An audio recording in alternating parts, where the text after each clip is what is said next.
여러분 반갑습니다.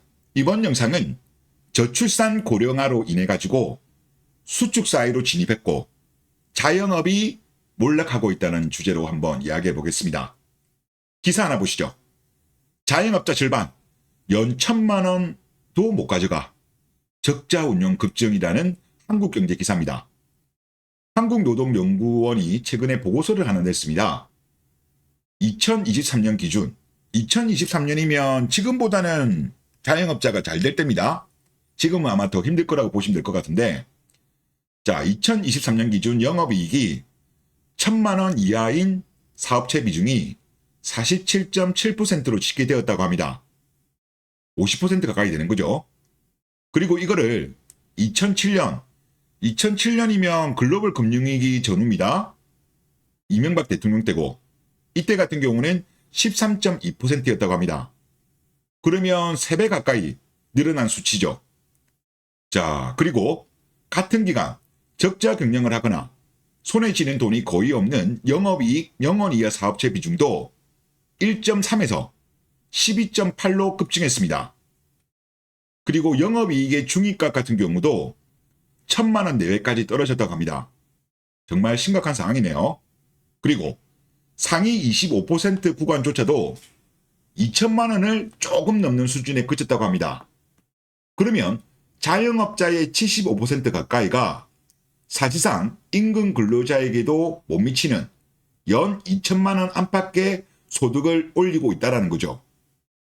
자, 연구진은 이렇게 분석합니다. 이 같은 수익성 붕괴의 핵심 요인은 매출의 감소가 아니라 비용의 증가다. 매출은 줄지는 않았대요. 비용이 늘었다고 합니다.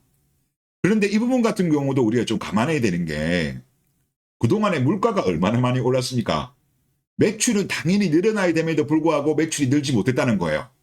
하지만 비용, 인건비라든가 원자재라든가 각종 비용이 엄청나게 늘어났다는 그런 이야기인 겁니다. 자, 그리고 비용 증가의 핵심 원인은 플랫폼 경제 확산으로 지목했습니다. 배달 어플과 온라인 유통이 빠르게 성장하면서 과거에 없던 수수료와 광고비가 고정비로 자리 잡았다는 분석입니다. 여기서 분석한 플랫폼 경제 확산도 큰 영향을 미친 것은 맞지만 저는 이게 근본적인 원인은 아니라고 생각해요. 다른 요인이 더 큰 영향을 미쳤다라고 저는 생각됩니다. 첫째, 공주처럼 자란 한국 유자분들께서 애 낳기 싫어서 발생한 저출산 고령화가 저는 이게 가장 큰 요인이라고 생각해요. 가정을 꾸리고 아이를 키우고 왕성하게 소비를 해야 할 청년층이 갈수록 줄어들고 있습니다. 1990년대만 하더라도 60만 명대의 출생아 수였습니다마는 2000년대 들어서서는 40만 명대로 줄어들었습니다. 지금 2000년생 같은 경우가 20대 중반 아니겠습니까? 이 청년들이 지금 인구가 많이 줄었어요. 그리고 은퇴 후 노후 대비를 위한 고령층, 더군다나 요즘 같은 경우는 장수 리스크 굉장하죠. 그러다 보니까 지갑을 닫아버렸어요. 그러면서 국가 내수 시장 전체 파이가 쪼그라든 겁니다. 이런 상황에서 동네 상권, 자영업자가 버티기 힘든 거죠. 그리고 둘째, 오프라인 상권을 떠받치던 연예 경제의 완벽한 붕괴입니다. 과거에는 남녀가 연애를 하느라고 예쁜 옷도 사고 화장품도 사고 주말마다 식당이나 카페를 가면서 소비를 많이 했죠. 그리고 모텔, 호텔 같은 경우도 많이 갔습니다. 하지만 요즘 같은 경우는 연애를 거의 안 하죠. 20대 연애율이 20% 초반입니다. 아마 전 세계에서 가장 연애를 안 할 겁니다. 안 그래도 지금 20대 인구가 적은데 연애까지 안 하니까 답이 없는 거죠. 그러면 왜 이렇게 되었을까요? 한국 남자들이 변한 겁니다. 한국 여자들의 끝없는 희생을 요구하는 어떤 불공정 거래에 대해서 한국 남자들이 보이콧을 해버리는 거예요.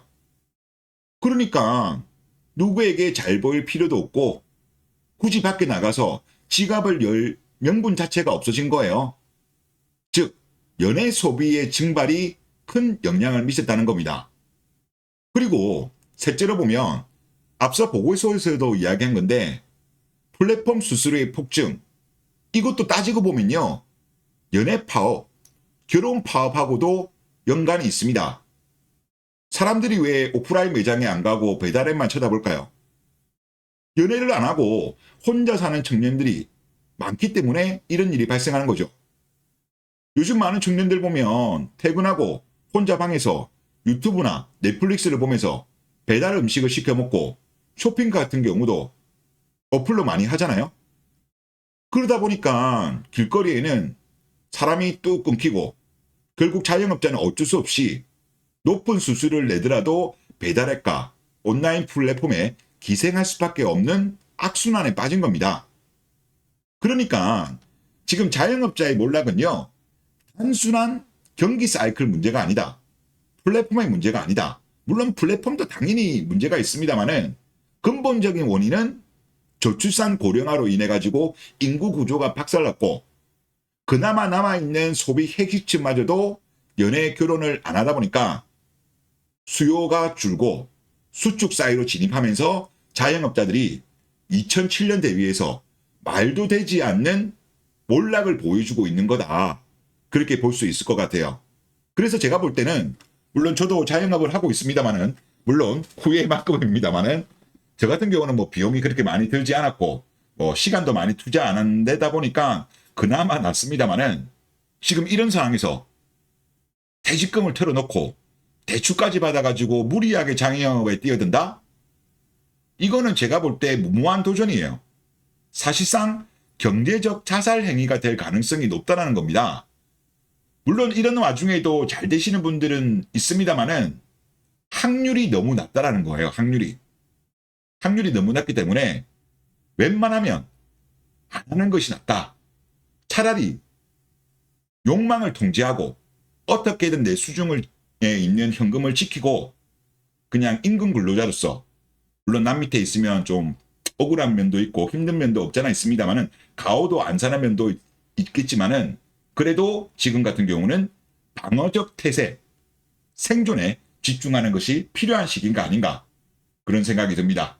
네, 이번 영상 여기서 마치겠습니다. 감사합니다.